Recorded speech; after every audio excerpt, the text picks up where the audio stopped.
Hey, this is Mark, and I'm back with the follow-up video for my Chasing Tone series.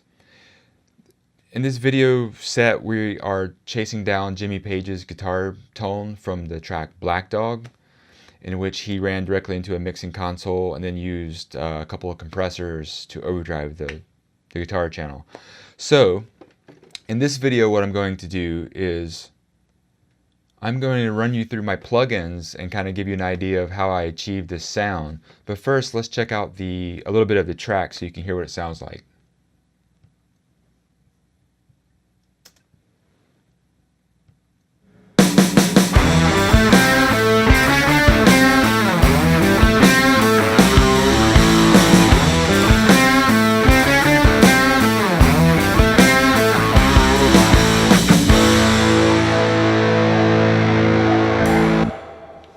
Alright, so that's a little taste of what the mix is. So let's go ahead and just dive into this thing, and we'll start breaking down these guitar tracks.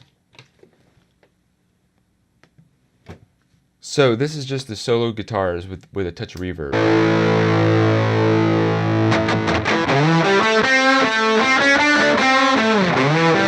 So that's two guitars panned hard left and right with some reverb on it. So let's dive into the first one here. This will be guitar 1. I'll mute everything else, and then we'll break it down. So, here are the plugins that I used, and to give you an example of this is just the DI tone. So I recorded my Gibson Les Paul straight into my audio interface, and that's the tone that I started with. So the first plugin I'm using here is a compressor, and as you can tell by the settings, I kind of threw out conventional compression and just kind of followed my ears. So as you can kind of see here, the settings are kind of all over the place. Most notably, I have a lot of makeup gain to kind of drive the signal a little bit, and then this distortion setting here, soft. I really like this because it adds a lot of focus. I'm using the mix knob and the output gain to just sort of help things blend and sit nicely in the mix. So this is what it sounds like with the compressor.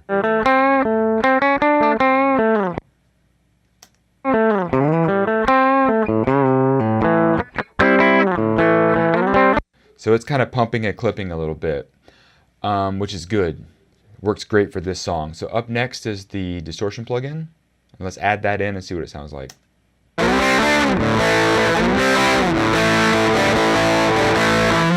So as you can tell, that's kind of going to be the meat of the guitar tone. And I just sort of went through this. This has a few presets on it. I just went through a couple of them and found the one I liked, and then played with the parameters a little bit and kind of arrived at this setting. After that, I'm driving that into a channel EQ, and I'm mostly using that as filters for the fizziness on the highs and some of the woofiness on the lows. And as you can see, there's a really small bump there around almost 5K. So let's add the EQ in and hear what that sounds like.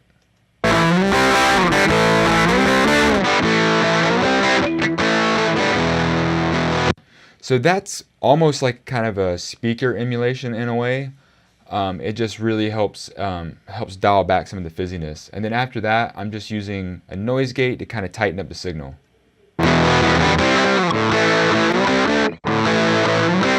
So you can see that kind of like squeezes it down a little bit. So let's go on to the next guitar, and both the guitars are pretty similar here. I used the same basic setup and then essentially just flavored it differently. So as you can see here, it's a compressor, it's a distortion, an EQ, and a noise gate. I went with a different flavor of compressor here. This is the Studio VCA, and it's set up similarly but just a little bit different. And the whole point of these plugins being different than the other one is just to kind of create a little bit of a separation in the mix. So again, we'll start with the DI tone, and then add in the compressor.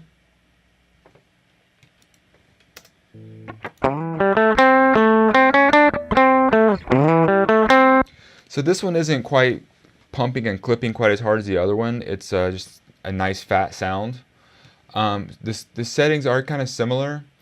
Again, I'm using the soft distortion and the mix and output gain for the focus and balance. So then I'll go ahead and add in the next plugin, which is the clip distortion, which is different than the regular distortion. It's more of an overdrive kind of distortion, and this has a lot of presets, and I went through almost every one of them, and I came up with electric fuzz because that seemed like a good sound for this song. So let's hear what that sounds like.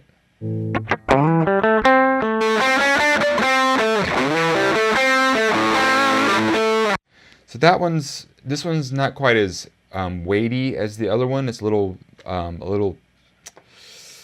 thinner, for lack of a better word. But I really like this clip distortion plugin a lot. And same thing, I just tweaked the parameters until I got in the ballpark of what I wanted. So again, we're just filtering here with the EQ.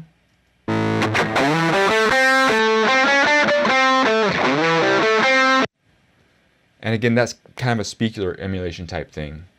And the noise gate,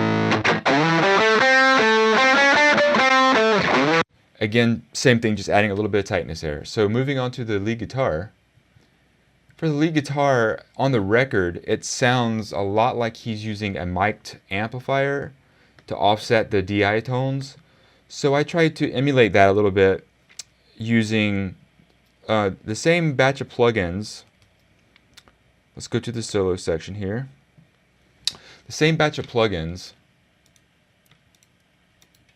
but just again a little bit differently. Again, the idea being to separate the guitars, because these are pretty hefty guitar tones, so they eat up a lot of space off the bat. So this is just the DI tone. Again, straight into my DAW. So we're going to start off with the compressor. And this is a little more of the traditional just compression that you're looking for. It's not driving the signal quite as much. And it's blended all the way up, so it's fully compressing there. The next plugin is the linear phase EQ, which I really like a lot because it's for lack of a better word, is more transparent sounding than the channel EQ.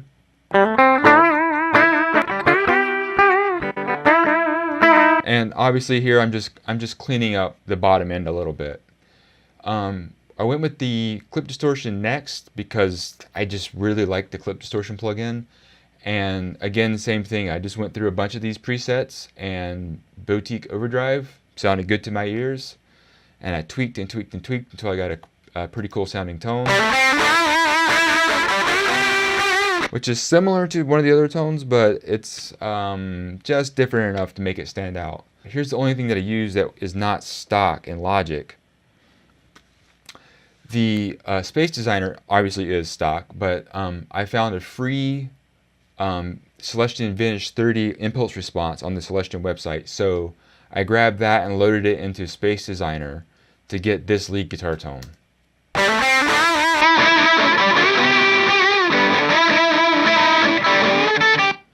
So that sounds kind of like an old school, like a vintage dirty amp to my ears. And then you blend in the other two guitars.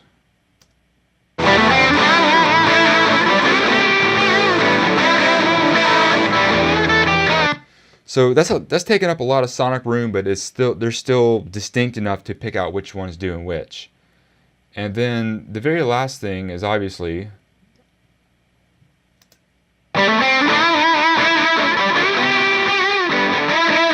effects. So let me show you those really quick.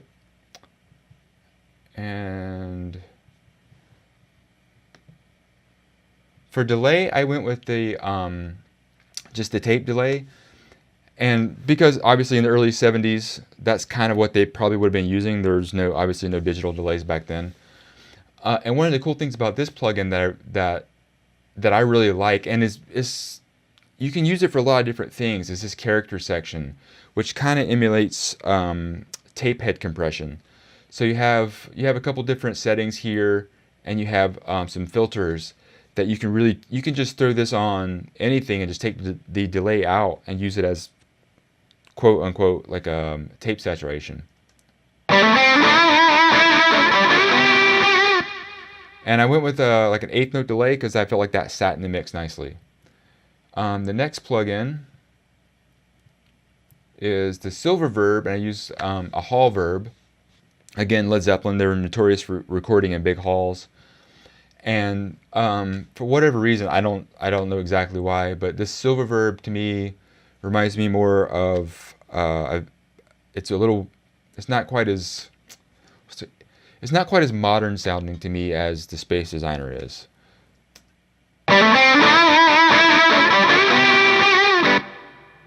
So that's just kind of a nice lush hall verb there, and then the two of them together.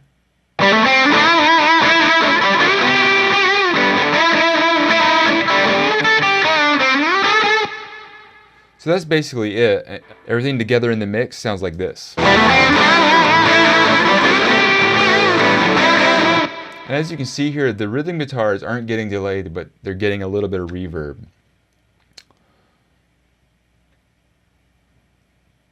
So that's basically it. That's how I sort of chased down that Jimmy Page guitar tone.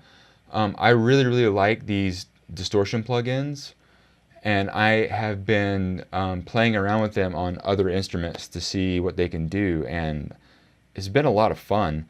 In fact, this project in itself was a lot of fun to do. I can't always record a mic'd guitar amp like I want to, so this was a good alternative for me, and it also sort of gave me a chance to really explore what Logic is capable of.